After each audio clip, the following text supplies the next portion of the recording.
Journey to London. The great yellow wasteland lay dim and milky in the moonlight as the big friendly giant went galloping across it. Sophie, still wearing only her nightie, was reclining comfortably in a crevice of the BFG's right ear.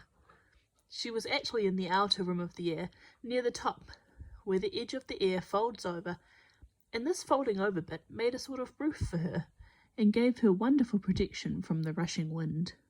What is more, she was lying on skin that was soft and warm and almost velvety. Nobody, she told herself, had ever travelled in greater comfort. Sophie peeped over the rim of the ear and watched the desolate landscape of giant country go whizzing by. They were certainly moving fast. The BFG went bouncing off the ground as though they were rockets in his toes, and each stride he took lifted him about 100 feet into the air.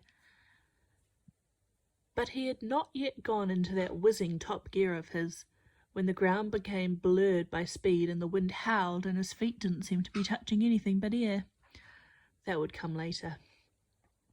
Sophie had not slept for a long time. She was very tired. She was also warm and comfortable. She dozed off. She didn't know how long she slept, but when she woke up again and looked over the edge of the air, the landscape had completely changed. They were in a green country now, with mountains and forests. It was still dark, but the moon was shining as brightly as ever. Suddenly, and without slowing his pace, the BFG turned his head sharply to the left. For the first time during the entire journey, he spoke a few words. "Look, quick, quick, over there," he said, pointing his long trumpet. Sophie looked in the direction he was pointing. Through the murky darkness, all she saw at first was a great cloud of dust about 300 yards away. "Those is the other giants all galloping back home after their guzzle," the BFG said. Then Sophie saw them. In the light of the moon, she saw all 9 of those monstrous, half-naked brutes thundering across the landscape together. They were galloping in a pack, their necks craned forward, their arms bent at the elbows, and worst of all, their stomachs bulging. The strides they took were incredible. Their speed was unbelievable. Their feet pounded and thundered on the ground and left a great sheet of dust behind them. But in 10 seconds, they were gone.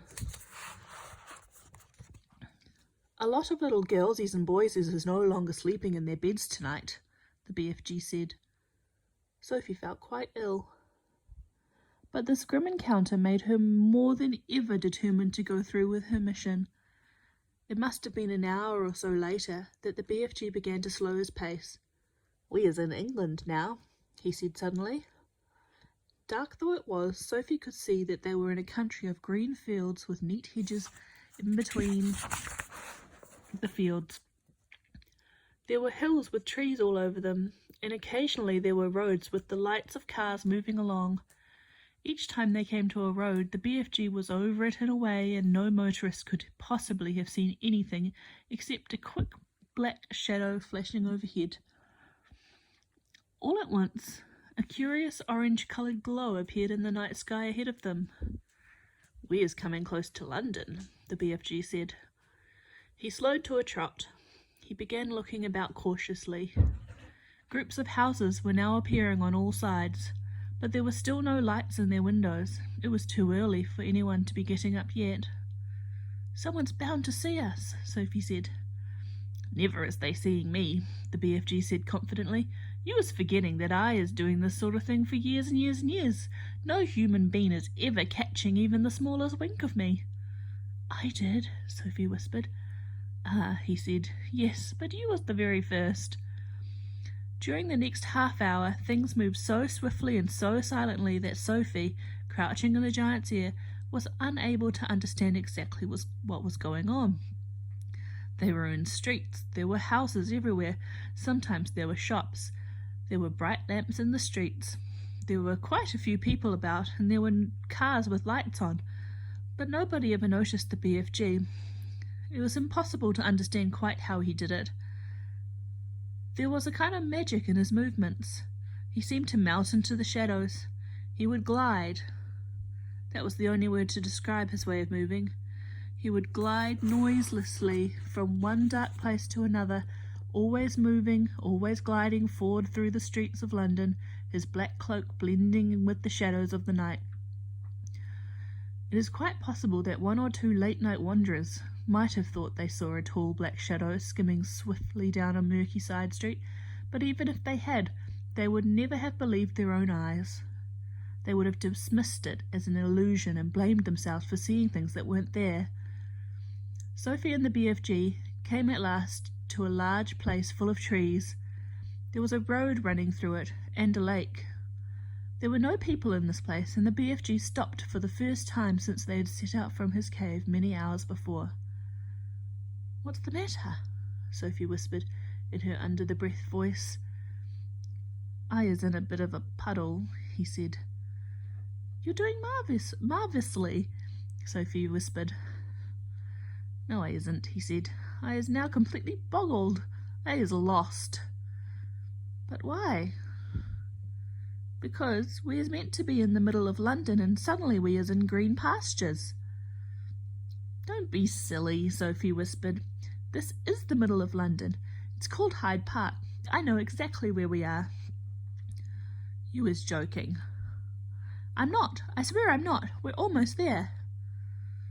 "You mean we is nearly at the Queen's Palace?"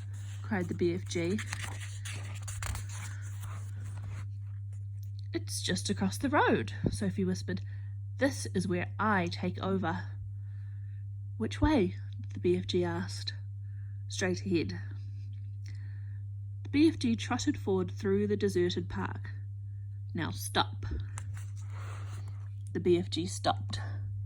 "You see that huge roundabout ahead of us, just outside the park?" Sophie whispered. "I see it. That is Hyde Park Corner." Even now, when it was still an hour before dawn, there was quite a lot of traffic moving around Hyde Park Corner. Then Sophie whispered, "In the middle of the roundabout, there is an enormous stone arch with a statue of a horse and rider on the top of it. Can you see that?" The BFG peered through the trees. "I is seeing it," he said. "Do you think that if you took a very fast run at it, you could jump clear over Hyde Park Corner, over the arch and over the horse and rider, and land on the pavement on the other side?" "Easy," the BFG said. "You're sure? You're absolutely sure?" "I promise," the BFG said. "Whatever you do, you mustn't land in the middle of Hyde Park Corner." "Don't get so flussed," the BFG said. "To me that is a snitchy little jump. There's not a thing-a-ling-a-ling to it." "Then go," Sophie whispered. The BFG broke into a full gallop. He went scorching across the park, and just before he reached the railings that divided it from the street, he took off. It was a gigantic leap. He flew high over Hyde Park Corner and landed as softly as a cat on the pavement on the other side. "Well done," Sophie whispered. "Now quick, over that wall." Directly in front of them, bordering the pavement, there was a brick wall with fearsome-looking spikes all along the top of it. A swift crouch, a little leap, and the BFG was over it. "We're there," Sophie whispered excitedly. "We're in the Queen's back garden." And that's the end of the chapter. The next one is called The Palace.